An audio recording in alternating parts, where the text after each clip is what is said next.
All right, so welcome to the SiegeCast. I am Tim Medin with Red Siege. With me, I have Mike Saunders, principal consultant and resident badass. We're going to walk you through in this SiegeCast some of these steps, the steps that we go through when we're getting ready for a pen test. So I guess let's just get kicked off. One of the first things we like to ask is, what's the important data? What data, if lost, stolen, compromised, or destroyed, would have the biggest impact to your organization? Mike, why is this such an important question to ask up front? Yeah, so the reason we like to ask the question, holy cow, I'm really loud, sorry about that. The reason we like to ask that question is, some testers focus on getting maybe domain admin. They're looking at elevating privileges and getting as much access in the organization. But if I never need to elevate privileges and get the most sensitive data, that's much more impactful. Telling someone in the board that, hey, they got domain admin, that might not mean anything to them. But hey, Bob the janitor got access to every one of our customers' credit card numbers. That's problematic. And so we want to know, what is that sensitive data that you have, so that we can try to design our testing around what that data is and figure out how to get that data so we know how to recognize it when we come across it. Because then we may not ever need to elevate privileges, but we've completely stolen everything that's important to you. So that's why we like to ask that question, so we understand what is actually important to you. Because to me, I might think that this thing is really important, but you tell me that, oh, actually the plans for this widget, if someone stole the plans for this widget, we lose everything. That's the most important thing. So helps us just understand what to focus on and what's the most important thing for you, not what I think is important. Yeah, and it's super important to set that context early, because exactly as Mike said, if I land on the first system and the PII, the sensitive data, the process, the OT network, whatever it is immediately accessible from that first system, much bigger issue. Or with fewer pivots versus going up to domain admin, means now there's fewer steps that a malicious actor has to take to gain access to that data. And then those issues, vulnerabilities, whatever that led to that data are way more significant. Mike, do you have some practical examples that in your experience where you've come across something like this, where you didn't have to get domain admin and that data was readily accessible, maybe a little bit, quote, early in the test? Yeah, I mean, I can think of several examples. I can think of one that we did where it was essentially unauthenticated. We were doing an internal pen test, and I found a particular type of SQL management utility that had a web interface. It was essentially an authentication bypass because of the way it was configured. Hopped in on that. At first, I thought things weren't working because I'm trying to query this database and I'm not getting any results back. And I believe it was a MySQL database where it wants to summarize the tables.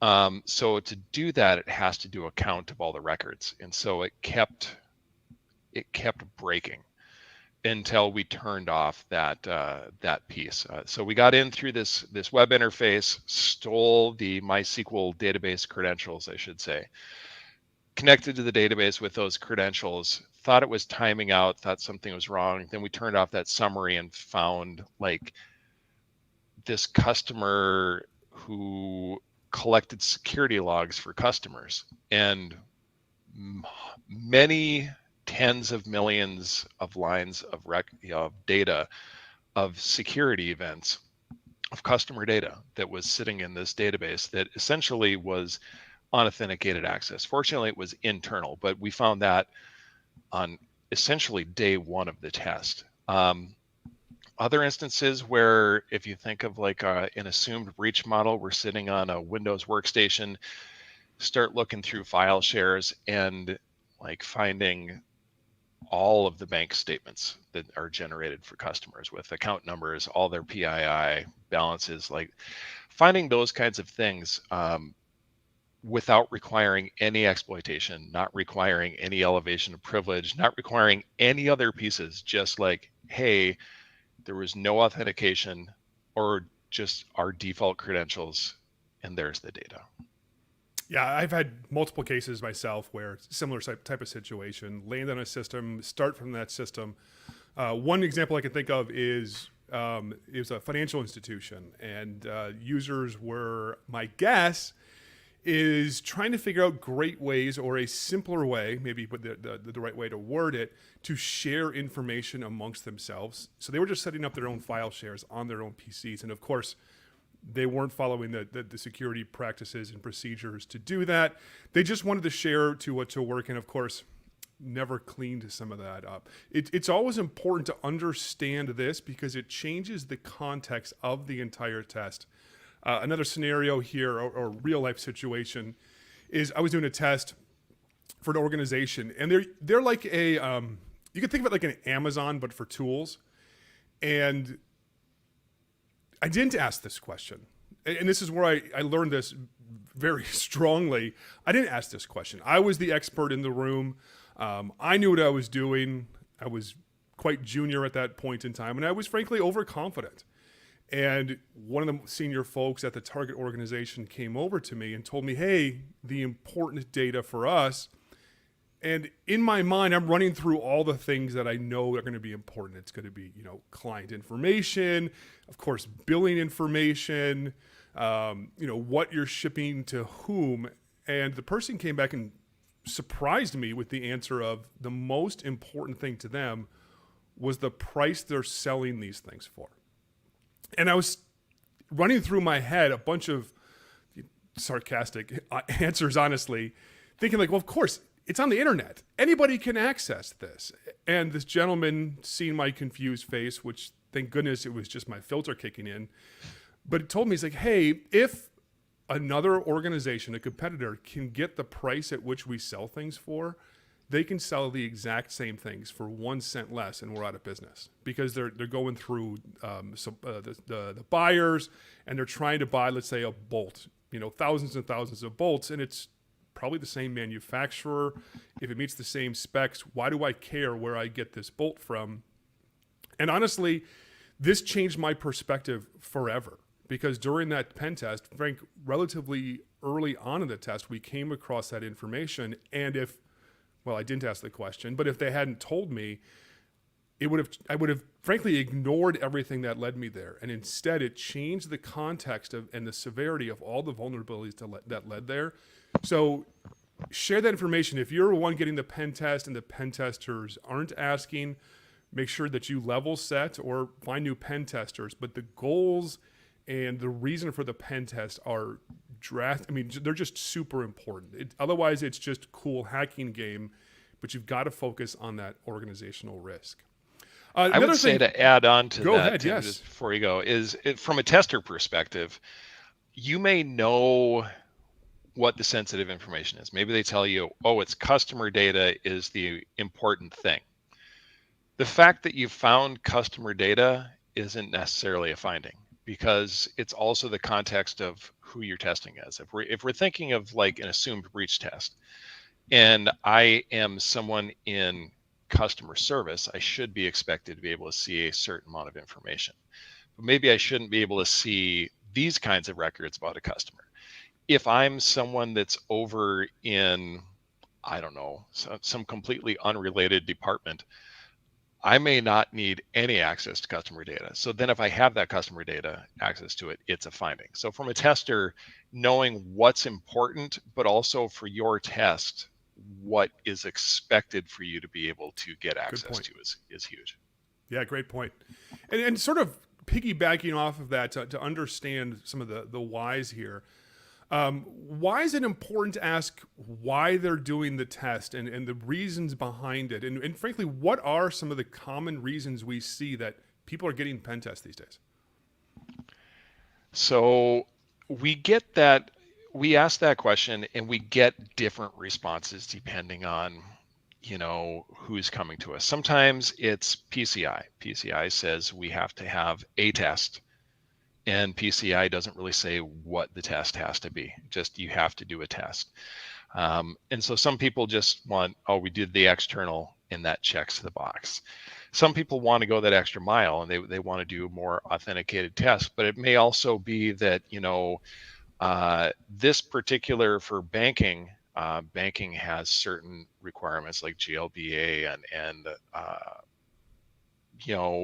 if you're a publicly traded company, you've got Sarbanes-Oxley, you've got different things that may be requiring certain levels of security controls and certain levels of assessment. So for us to understand why you are doing the test helps us get the appropriate test to you, get the appropriate statement of work, and making sure that we're checking the necessary boxes.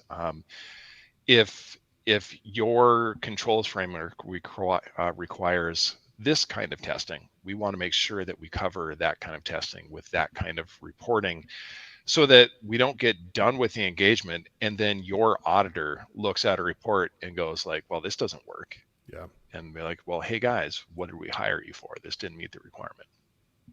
Yeah, and some of those tests, understanding some of the context behind that, like, for example, let's pick on PCI, but sometimes the PCI is extremely tightly scoped, and it helps understand, like, all right, helps us understand what the scope is to some degree, the important data to align with this. But in my experience, and I'm sure with yours as well, Mike, they're using fill in the blank compliance reason as a reason to do the pen test, but they actually do want a real look at it and not just simply a checkbox. The checkbox is, there's a lot of checkbox people out there, doing the Nessus style pen test, no digging on Nessus, ripping on the people who just use that and call it a pen test.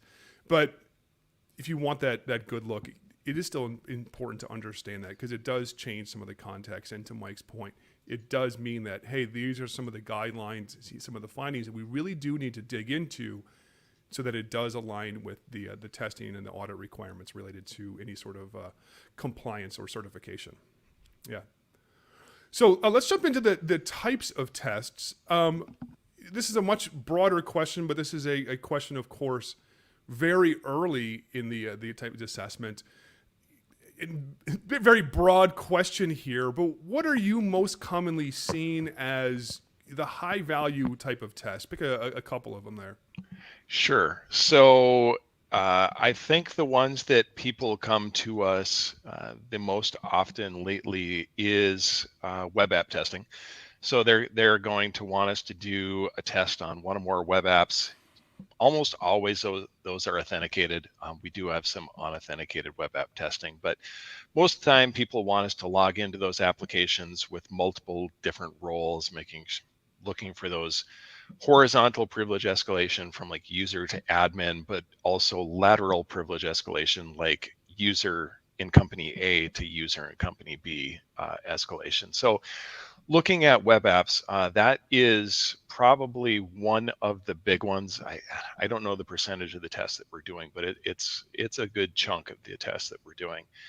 We also look at things like more of the assumed breach style. We have a lot of people ask for red teams, but they don't know what a red team means to them, or they don't have a good answer for what a red team means to them. So what they usually want is something more assumed breach. Let's assume the compromise has already happened. Give us a beachhead on a workstation on the inside of the network, and then we start to test from there. And sometimes those are more red leaning, where we're trying to hide and avoid detection. And sometimes those are full knowledge tests, where everyone knows we're there and we're just there to cover ground, find problems, and get them a report. And then along with that, one thing that's heard a lot of lately that we had a lull for a bit, but is that purple team type of test, which is a collaborative test. It's more, instead of like, hey, go and find the vulnerabilities, hey, go try and steal this data, it's more of an assessment of, we are going to run through a suite of tests to try to exercise your controls. So do you have detection for Kerber roasting? Do you have detection for ADCS exploits. And then we build a suite of tests that try to generate the traffic so that you can see, do you have alerting for those types of situations? And then if you don't have it, we can easily regenerate that traffic, send it off, redo the test. Okay, we've got our detections the way we want. Let's go to the next checkbox, try to generate activity that meets that. I would say those are probably the three most common ones that we have, but we also do get a lot of requests for those more advanced red team type tests where we're starting on the outside with zero knowledge and trying to get full code execution and exfiltration of data without any detection. Yeah, Mike touched on it here, but I want to touch on it again, I guess. But a lot of times during this process, you got to make sure that the test that you're looking, if you're the one that's looking for a pen test, make sure it aligns with the goals, which is why it's so important to ask that question early. What are you trying to get out of this? What's the risk here? And if the risk is to identify a bunch of vulnerabilities and shut it down before the bad guy gets in, then that honestly doesn't really align with like a red team style test. The red team style test is very specific to detection and response and those capabilities. So it helps align those two and it helps steer the test in the right direction. And it level sets for everybody. And you can go very factually into a discussion of, well, the goals you mentioned were A, the tests you want are B. How can a test be designed so that we actually do cover the goals that you're interested in and accomplish those tasks? Or what do we need to change here to make the goals and the test in alignment so that you get the results that you're looking for? Again, whether it's internal, which it usually is, or any sort of compliance sort of a reason there. Yeah. And we see all sorts of fun and interesting kinds of tests in there. Assumed breach, webs, internals, externals, cloud, all sorts of things. Any final thoughts on that before we move on to the next section? I think we've pretty much hit that. So other than maybe, we have had quite a few physicals lately, requests for those, and those are an interesting situation. But we should really have Jason here talk about some physical testing next time. All right, so let's jump in. Let's say we you're talking through, and by the way, the goal, I mentioned this before, it's both to help pen testers have better client kickoff calls, better interaction, but also for those of folks hiring pen testers, how can they help steer the conversation to get the most value for them? The next logical piece, at least in my mind, is the scope here. Like, what's in scope? Do you have any sort of questions that you ask related to the scope to help narrow that down? What's the danger of not having a well-defined scope? Yeah, so the scoping is important for us to understand, one, getting a proper statement of work. We need to know how much work that we have to do. And sometimes that statement of work is going to be, it's going to be a 1 week test because it's going to cover this much ground. But then we find out that the scope is actually 4 times that. So now we're in a situation where we have to go back and say, we either need more time or we do less thorough work across everything because we only have this amount of time and you don't have budget for anything more. We would have designed the test differently if we had known what the scope was. So knowing the scope, everything you're going to have to do in front allows the consultant to give you the right size test and the right kind of test. And knowing your budget helps us tailor that scope. So that's part of the reason it's important. Also, what are we authorized to test? Because you may have all of these assets, and some of them are hosted on third-party hosting providers. You've got the rack spaces of the world and things like that, and you've got assets out there are you sure that you know what yours is? Because as a tester, especially for those cloud type things, it's hard for us to positively correlate this cloud IP with this customer. It's not always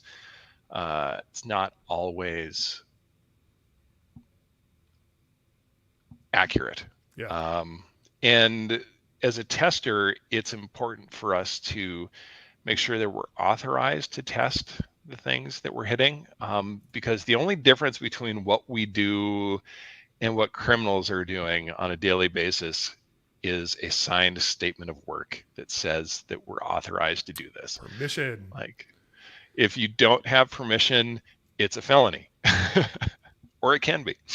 And depending on if your target's in another country, that can be problematic. And I can tell you that it's not a good feeling when you test something that you were told was in your scope, and then someone comes back and, oh, no, that's not. Like, Yes. in a previous job that happened to me where we ended up breaking into a facility digitally, not physically, in another country that shall not be named. And then like a month later, the customer comes back and like, oh yeah, we need to take this out of the report. I was like, but no, these are valid findings. So like, oh no, but that's not ours. That used to be ours. We gave you old IP space. And it was like, I guess I will never visit country X. Yeah. And what is their extradition rules? Yeah, setting that scope. I mean, it's that fundamental, set the expectations early, just so both sides know exactly what needs to be tested, what should be tested, what shouldn't be tested. I mean, obviously, if you ask somebody what's in scope, they should remove things that they don't want tested. Why is it also important to, I mean, quite frankly, you're asking the same question, but why is it important to ask what systems should be excluded from a pen test, Mike? Yeah, so what should be excluded, like specifically what is not in scope? And there might be a multitude of reasons why something shouldn't be in scope. And we should ask, why is this not in scope? Like, we need to find out. We shouldn't just take, oh, because we said so. Like, if we do that and we're excluding something from scope, we want to document the reason why we didn't test that thing. So if at some point in the future a breach happens and it turns out is on that set of hosts that we didn't look at that were out of scope, we want to put why we didn't test that. Customer said this, here's the proof that we don't do that. But things might be out of scope for legitimate reasons. We have things like, something that I used to run into back in the day quite a bit with mainframes. And you're port scanning a mainframe. And a lot of mainframe programs were not written with error handling at all. So they expected, okay, my service is listening on this port. I expect these packets in this order and only this order. And if I receive something out of order, I'm just going to append. And lots of times those didn't restart automatically and kept knocking over the mainframe with our McAfee vulnerability manager, automated scans that we were doing. Yep. So making sure that we're not causing problems. If you're testing a power company, like, where are the OT networks? I want to know where the things that will kill people, leave people without electricity, all that, where are those things specifically?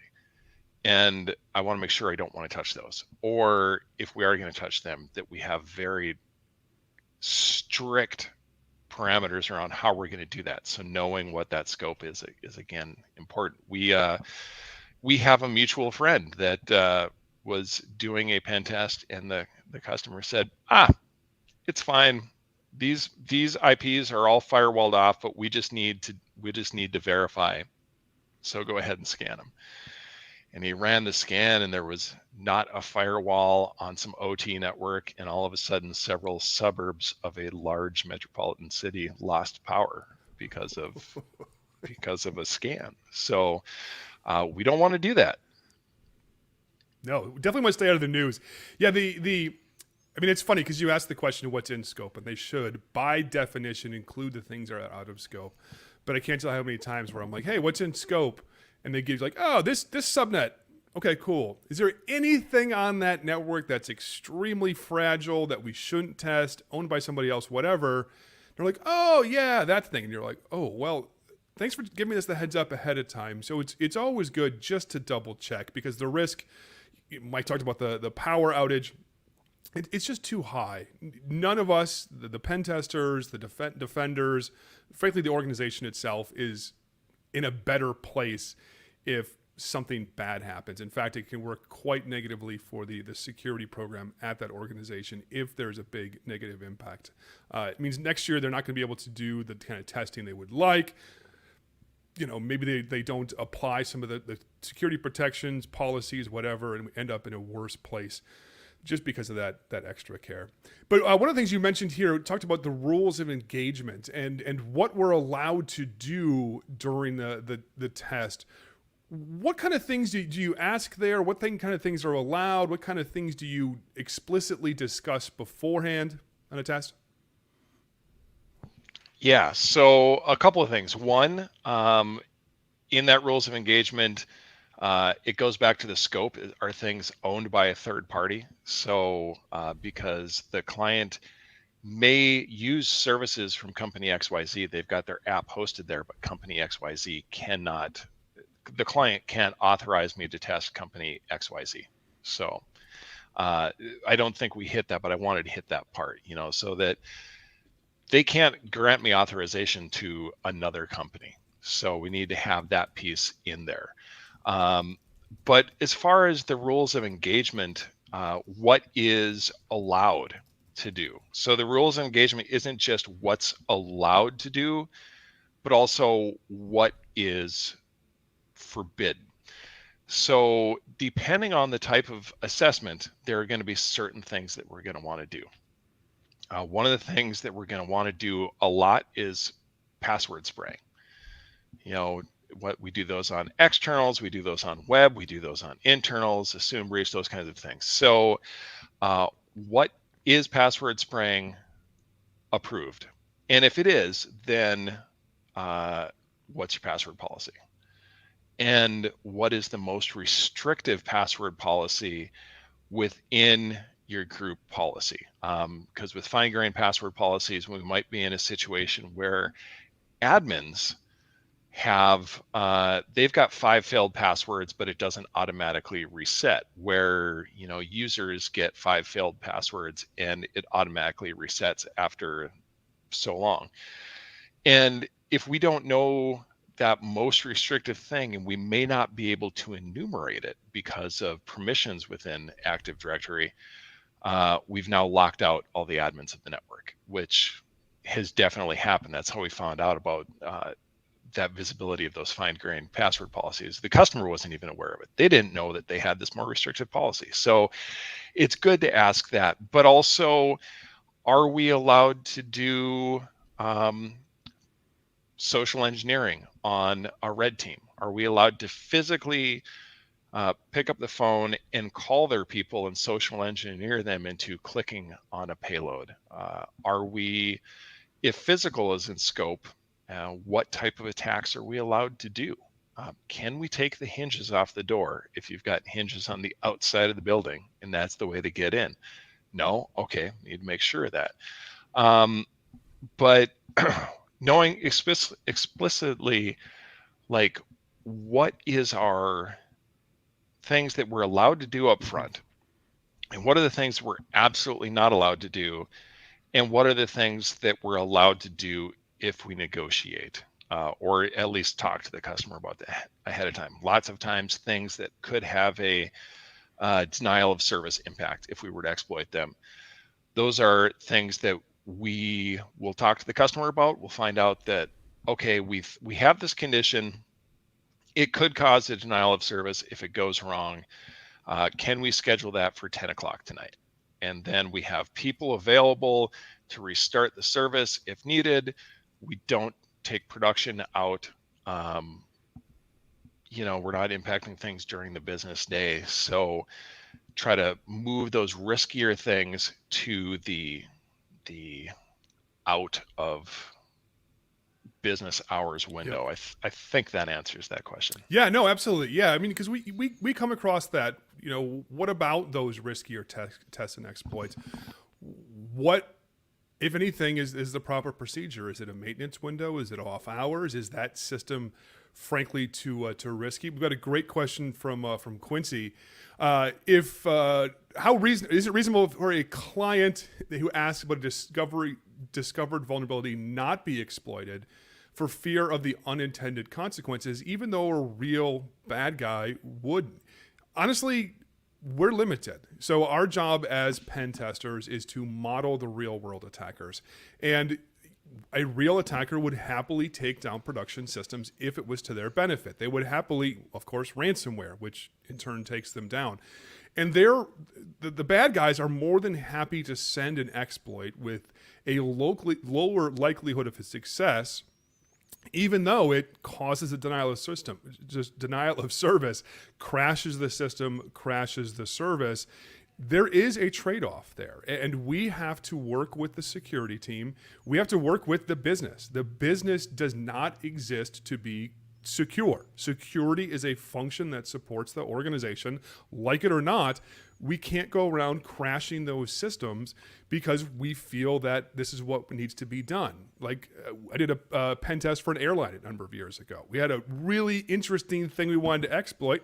No, because the entire if that thing went sideways, there was a decent likelihood of planes being grounded for a significant portion of the day. It's a trade-off. It is what it is. You call it out in the report and say, we identify this. We believe that this exploit might work. Give some sort of confidence interval, and say we talked with the defenders and said, the risk was simply too high and we are unable to exploit this. And I've had success in the past where we say, hey, can you give us the level of access that this exploit would have provided? Sometimes, frankly, much rare, they're like, yeah, cool, carry on with this level of access. Honestly, most times they're like, no, take a different path. And it is what it is. We identify and we have to move on. But our sole goal as security professionals is to support the business, make them more secure so that they can do what they do best. Some questions about timing. So what kind of discussions do we have with the testers, with the target organization around timing, time of day, days of week, things like that? What are some things to worry about or make sure we discuss up front? Yeah, so we do ask, like, what's the acceptable window for testing? If someone says, this is only nights and weekends testing, well, we're not a nights and weekends business. Yeah. So there's a premium charge for nights and weekend testing. But, it's basically business hours we're allowed to do this, or specifically certain types of riskier activities might only be allowed after business hours. But we want to know generally what time is it okay to start. And I'm in Central Time, so I'll tell people I generally get into the office about 8 o'clock Central. I'm going to start throwing testing traffic by 8:30 a.m. I'm generally going to wrap up at 5 p.m. at the end of the business day. However, is it okay if I can test outside that window? So one of the benefits of working at home versus having us on site is I might be sitting there watching whatever it is on the streaming platform after supper, and all of a sudden go, oh yeah, I got it. And I can run downstairs and I can start that test and get that piece, and I can, provide more value because I'm able to test. If I'm locked into, you can only test into these hours, okay, well now I have to wait till the next day, and then that sets back. And sometimes, how it is, you get inspiration in the moment, and if you don't exercise that right at the moment, the next day that same inspiration doesn't make any sense. It's like an encrypted message to your brain. It's like, I don't know what I was thinking.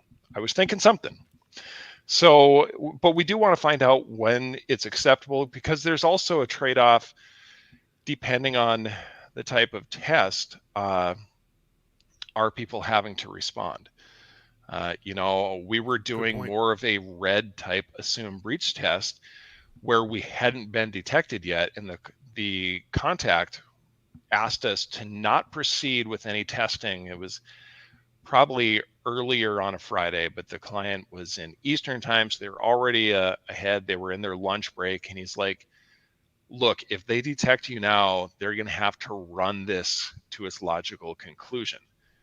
And we don't want to burn goodwill. Like, if they're having to work on the weekend just to find out that this was part of a pen test, that doesn't buy us any goodwill. Can you hold off until the next phase of testing on Monday? Yeah, absolutely. I can find some other stuff to do. I can shore up the report and do some planning so that we're not burning that goodwill with the security organization, and your people aren't having to give up their personal lives to deal with my testing activity. Because if they're having to respond to alerts, then they're like, oh yeah, I will gladly not test after this time if that's going to have that impact on your people. So Yeah, I mean, we're all on the same team here, and the goal is to work as offense to work with defense.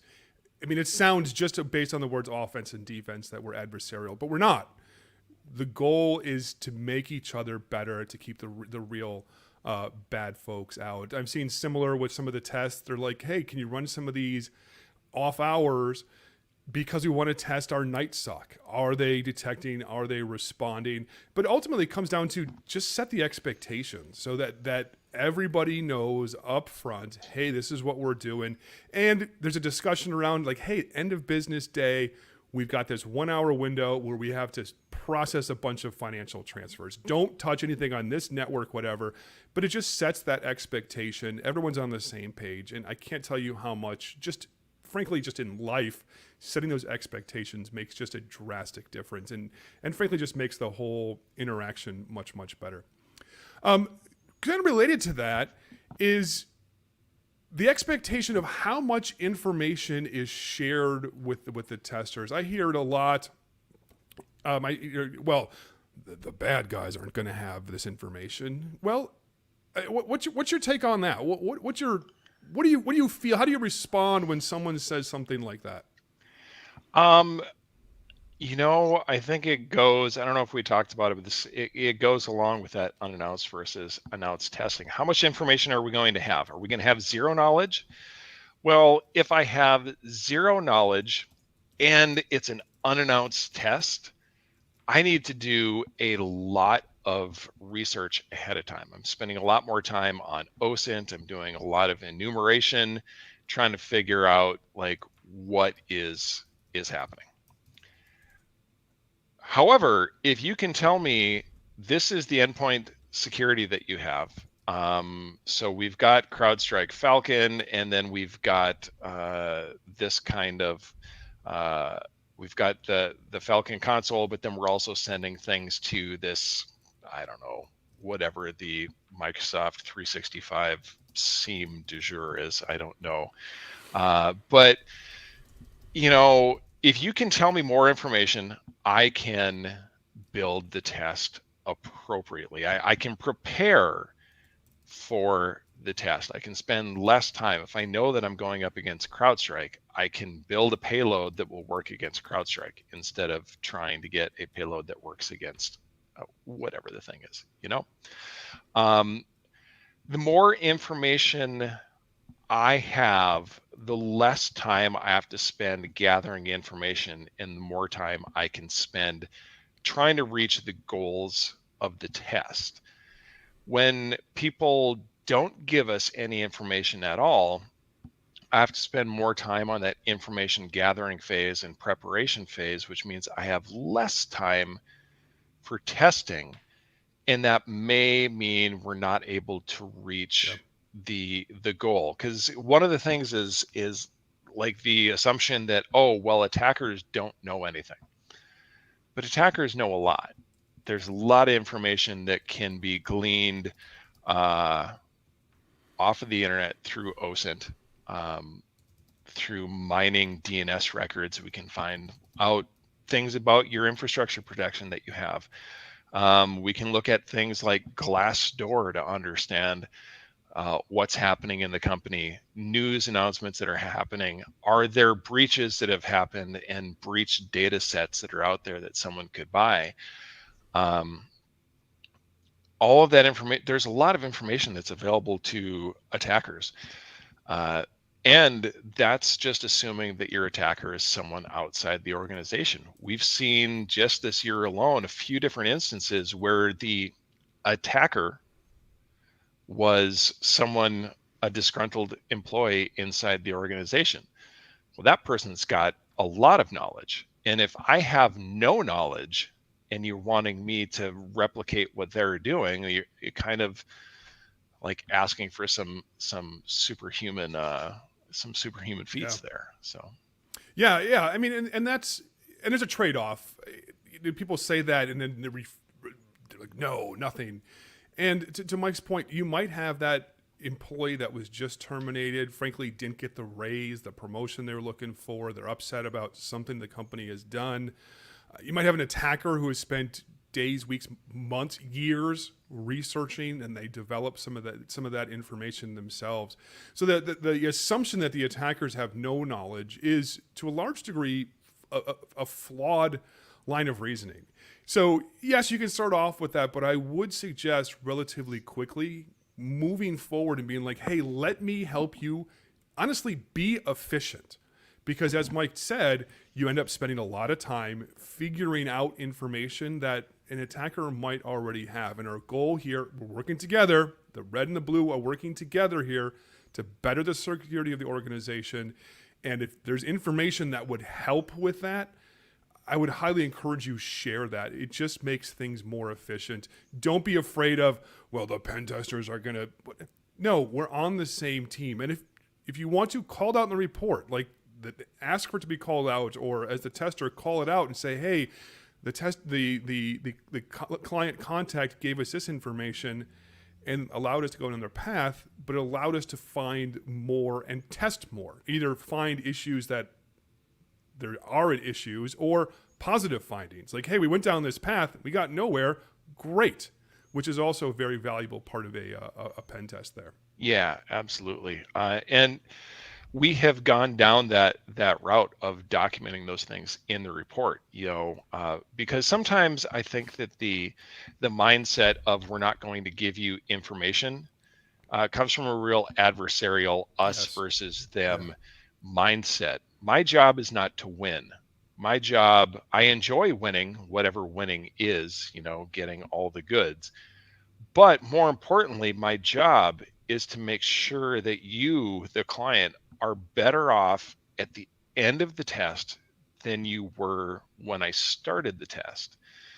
That's my entire focus here. And if you giving me more information can help discover more issues that you can resolve so that you're in a better place at the end of the test, giving me information isn't helping me win, it's helping you win. It's helping me be more effective for you. But we do see that where in the very adversarial mindset that we're not going to give you information because then you might win. Yeah. And important point there, like as part of the pen test, one of the goals is to identify issues that needs to be fixed. The other piece, the sort of silent piece, is test to make sure that things are implemented right.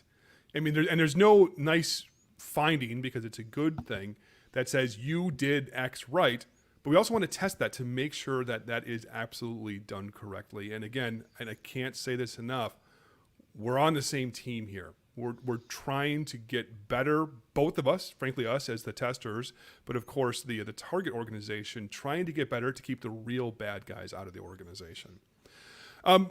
Next up, we'll talk through in our series here about the more of the test. But when the test concludes, or even during the test, how do you commonly see the sensitive information shared, and what are some of the concerns around that sensitive information?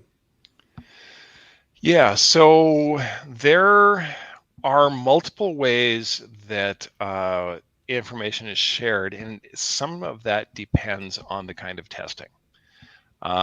if we're doing more of a red team type test, we have had clients on this that have said like one part of the security team is spying. Essentially, they'll be monitoring, doing email searches, looking for certain things to tell if the test is happening. So then we might do completely out of band comms like Signal, where we're not sending any of that information over their email because then they're going to know. So we're just doing Signal. That isn't real often. Most of the time, if we can, especially on like assumed breach type tests, but all other kinds of tests, we set up a shared Teams channel and we can communicate status updates, send screenshots of things we have questions on, all that through a Teams channel. Some of the information that we need to gather prior to the test, that scoping information and maybe like data flow diagrams, network architecture diagrams, those kinds of things, might use credentials. Yeah. Maybe we'll use SharePoint for set up a SharePoint site that a client can send documents to. Usually credentials, someone will send me the username and call me with the password, or email me the username and Signal or text the password is usually how we ask that to be done. Sending the reports, we've used various Citrix, whatever their secure file share, Dropbox. We've used a number of different secure file transfer services. Using the encryption that's built into Microsoft 365 Exchange so that we can send an encrypted email or a link to the encrypted report to a client. But more importantly, like, what are their standards? They may have like, this is our standard, and so we will adapt to that rather than telling them this is what you're going to do. Yeah, again, set that expectation. Just talk about it up front. I mean, don't send it in a clear text email. That's always a bad idea. But talk about it up front. Box, Dropbox, fill in the blank, service, custom, encrypted email, whatever. As long as everyone's on the same page and it aligns with yours as the tester, as well as the client's security policies. Of course, have that discussion up front. And then sort of following on to that about communications, either during the test, what are some important things and reasons we might need to, fire up an alert either from the testers or from the client side? What are some of the comms and how do you go about navigating some of the discussions? Yeah. So we, again, falls back to the client. What are your needs? We don't tell you when we're going to communicate with you. We try to find out what your needs are so that we can communicate effectively. But clients might want to know, when are you starting testing for the day, so that they can differentiate attack traffic that was related to the test from actual attacks, depending on where we're coming from. They might want to know, just like, okay, you're active now, so now our blue team's going to pay attention to what you're doing. And then they may want to know when you're done for the day, so they can now stop paying attention to those kinds of things. But also, some people want just let us know when the test starts and let us know at the end of the week when you're done testing, so we can tear down any infrastructure associated with that. Some people want that daily status update. This is where we're at. What are you planning to do next? I would say most of the time it's kind of start of the test and stop of the test. But we do very frequently get like, hey, can you give us your daily start and stop? And we are happy to comply with whatever that is, plus those ad hoc kind of communications, like, hey, I was testing the service and now the service is no longer available. Can you confirm that the service is no longer available, and was it related to my actions? And be like, oh no, there was an Azure, or Amazon, US East 2 just went down. That's why you can't reach it. But we know what it is. We can make sure that, like, is there a problem? Did we cause it? What can we do to stop that? How do we fix it so that we can continue testing? But just err on the side of more communication than less communication. I think we said Yep. earlier in the day, your quote was like, if you tell the customer you're going to stab them in the neck, Up at least front. if you tell them, like, Yeah. I'm going to stab you here, like, okay, fine. Like, then they're okay with it, rather than just stabbing them and be like, I'm going to stab you now. But you just got stabbed. Yeah. Yeah. I mean, again, it goes back to the no surprises. We're on the same team, and mutual contacts. If the internal team sees something, they need to deconflict between a real attack, if you will, from a real threat actor versus the pen testers. If they're noticing some sort of outage on the inside, they need to contact. And a couple times we've had the situation where we're not the first one in and we got to wake somebody up. So establish that communication, communicate early, communicate often. Don't make it a giant labor. Just the quick comms. This is why things like Slack, Teams, fill in the blank comms is a quick way to just fire off messages back and forth. And of course, escalate maybe with cell phones, pagers and beepers, who knows, whatever. Great. That was a great discussion, Mike. That's it. That talks through a lot of our pen test process. We do have one question that I wanted to go back from. I did see it. It was a little bit out of place when I saw the question here. Pete says, how do you navigate cloud infrastructure with scoping and testing? Is it handoff because it's owned by fill in the blank company and they don't have the ability to give permission? I'm going to start off with some of this. A lot of the cloud providers, they do give you permission if you're authorized by the asset owner and you stay within certain guidelines. If you deviate from that, either with specific services or types of attacks, then you have to get explicit approval. Any other concerns or issues you've encountered or things to ask related to that, Mike? No, I think that's probably the big one, is understanding that these days you can do those kinds of tests without the authorization, for most of the major providers, and understanding, like, okay, when we do this test, are we now affecting the control plane, being the provider, or are we affecting the customer plane? So if I can attack your VM that's in Azure, that's good. But if I find in that process that I can escape and now I'm at the control plane level in Azure, like that's when the test has to, the client can't authorize me to do that.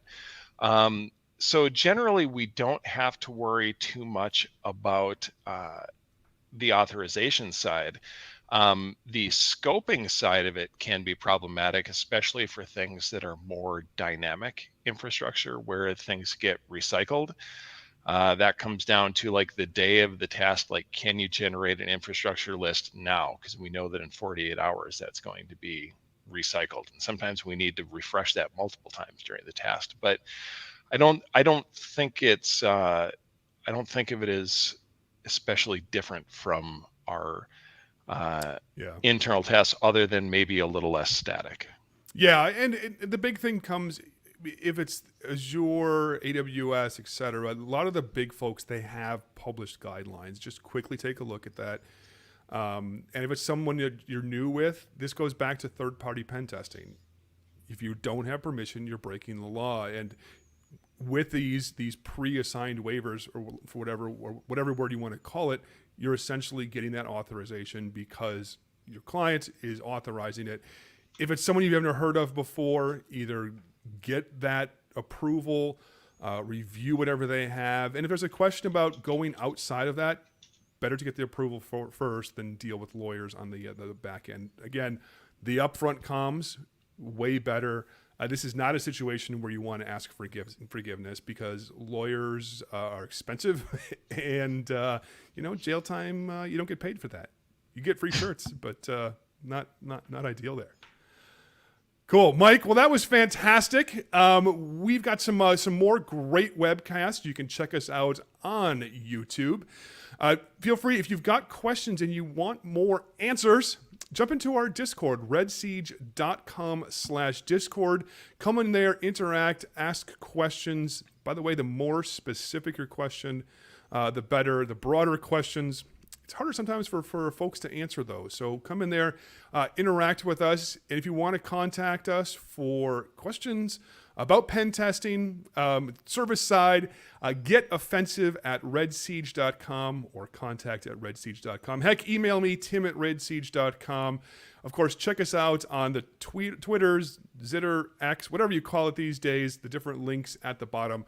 But if we see you at a real life conference, of course, come by. We'd love to say hi, shake your hand, or fist bump, hug, whatever your preference is. But stop by and say hi. And that is going to wrap up Pen Testing Step 1 SiegeCast.